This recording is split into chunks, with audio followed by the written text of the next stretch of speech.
Okay. Okay, good afternoon, everyone. I apologize for being a few minutes late.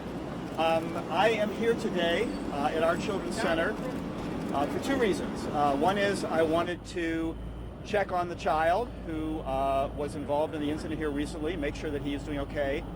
And second, I want to have a chance to talk with the staff here and really thank them for how well they handled a difficult situation. And they did. They handled it extremely well. I'm happy to report to you. Just spent a little time with the child. He's doing fine. He's happy, playing video games, but happy and healthy. And I can also say that our staff are continuing to do the outstanding work that they do every single day here, taking care of him and taking care of all the children here at our Children's Center. With regard to with the incident here that I know you're all concerned about, as are we, as soon as we learned about what happened, we immediately relieved the individual involved of duty and initiated disciplinary charges against him. We also immediately informed the NYPD and began the sequence of actions with them that led to his arrest yesterday. We are, within ACS, we are reviewing the circumstances. Sure, sorry about that. Noisy First Avenue. Within ACS, we are reviewing the circumstances that led to this individual's hiring here some years ago. We will get a thorough understanding of that and how that happened. But I can tell you that today we have hiring protocols in place that are much stricter with regard to hiring and vetting of staff for positions that involve working with children and working with young people. Anyone who is a candidate for a position like that, or a position like here at our Children's Center, goes through a background check with the state's Justice Center. We follow their guidelines with regard to when a prior criminal conviction is a bar to employment in a role like this. And in addition to that, we do an individualized review of every single candidate to make sure that we are comfortable that they can safely and appropriately work with young people before we hire them. Now, we believe in second chances, and it is not city policy that a criminal conviction of any kind is a permanent bar to city employment. But when... Sure, yeah. Closer, okay, it's better? Is this better? Okay. As I was saying, we believe in second chances. We do not believe, and it is not city policy, that any criminal conviction is a bar to any kind of city employment forever. But when it comes to working with children, we have to have stricter scrutiny, we have to have higher standards, and we do. And I can tell you that I believe that today, under the protocols that we currently use for hiring, this individual would not have been hired into this position.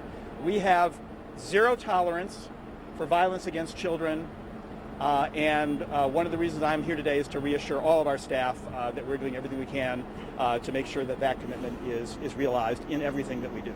I just want to be clear, there's no reason in which a murderer should be allowed to work with children, or no. Mm-hmm. Even if, you talked about the conviction, but this guy was charged with murder. Yeah.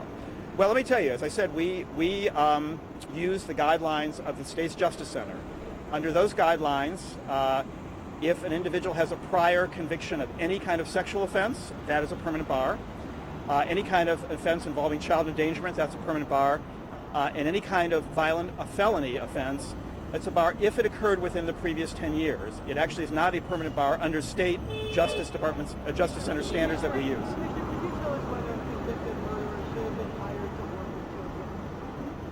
As I said, we use the Justice Center standards. They are the authority that the state puts in place to review people who work in capacities working with children like this. So we use their guidelines. But as I said, in addition to that, we now, today, do our own additional review. And under the review and the protocols we use today, I do not believe this person would have been hired for this work.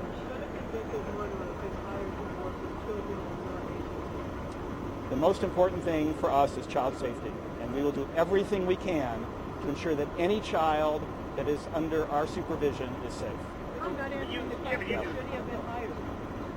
I have to again defer to the state's Justice Center. This is obviously a very serious crime, And we're going to, as I said, we're going to review the circumstances under which he was hired several years ago and make sure that if there's anything we need to do, tighten our standards. But we have put in place new protocols at ACS using the Justice Center, but also heightening our own scrutiny to make sure that everyone we hire is safe to work with children. Would you have hired him? I said, under our current protocols, I do not believe he would have been hired today to do this work. Is this hiring emblematic of greater I'm sorry, systematic issues? can I? Is this hiring Go ahead.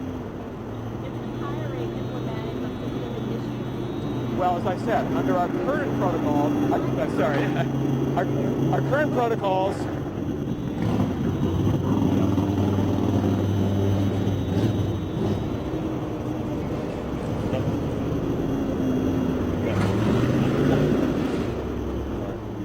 Our current hiring protocols for positions like this are very different and much stricter than they were when he was hired.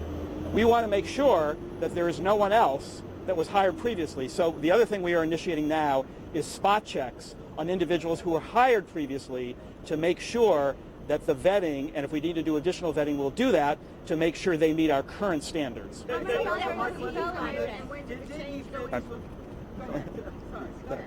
he fit the criteria at the time, or was he hired by mistake?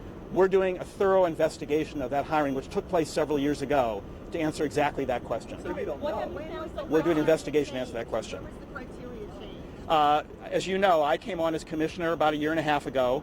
As soon as I became commissioner a year ago, spring of 2017, I initiated a top-to-bottom review of the agency, both our programmatic policies and all of our administrative procedures, including our hiring procedures. And so the changes that we have made resulted from that review that I initiated last year. Nothing has changed in DCAS's exam process for that position. It's always been a position in which you have to get a background check, you have to get fingerprints, and nothing has changed in the last 20 years in terms of that. So that is true, but the additional requirement now is a background check through the State Justice Center, and that wasn't in place at that but time. any background check would have pulled up a 1981 murder conviction. Well, that's part of the investigation we'll do about how the hiring decision was made several years ago. We don't know that yet. How many other cases are there felony convictions? Are there any other people who are convicted murderers or have other felony convictions who are now working for ACS with children? What I can tell you, as I just said before, is we're now doing spot checks on people who were hired previously under our prior protocols to make sure they would meet our current standards. When did that start? The timeline for those That- protocols? sorry? What is the timeline for those prior protocols? We're going to do that as quickly as we can. We're going to move on that process as quickly as we can. Yeah, sorry. Yeah. So how many with felony convictions so far? I don't have that information yet. That'll be I'll come over to. It just started in the last week. It just got that underway. Sorry? If as a result of the spot checks we identify concerns, obviously we'll go as deep as we need to go to make sure that we have no employees who would not meet our current protocols. But under any circumstances, should a murderer be working with children? I think we're all concerned about that. As I say, we follow the protocols of the Justice Center, and in situations where a murderer would be precluded, we will absolutely make sure that that person does not work in our facilities with children. And he was doing what exactly? He was working as a youth counselor. What percentage of people will be spot checked under the new system? Is there any guarantee that others won't fall through the cracks? So as I said, we will initiate spot checks because we want to quickly determine whether we have concerns about previously hired people. To the extent we discover any concerns, which we have not yet because we just instituted this process, but to the extent that we do, we will go as deep as we need to go to make sure that we have no one of concern working with children on our staff. Is that 100%? Right, how do you determine who you're going to spot check? Right. How do you determine who will spot check? That's a process we'll go through, but we'll make sure we do it in a way that gives us the assurance we need that we have no one that is of concern on our staff working with children. Thank you guys. That's Thank all you the very time much. we have. If you need to follow up with us, you know how to reach us in the press office. Thank you. Thank you all.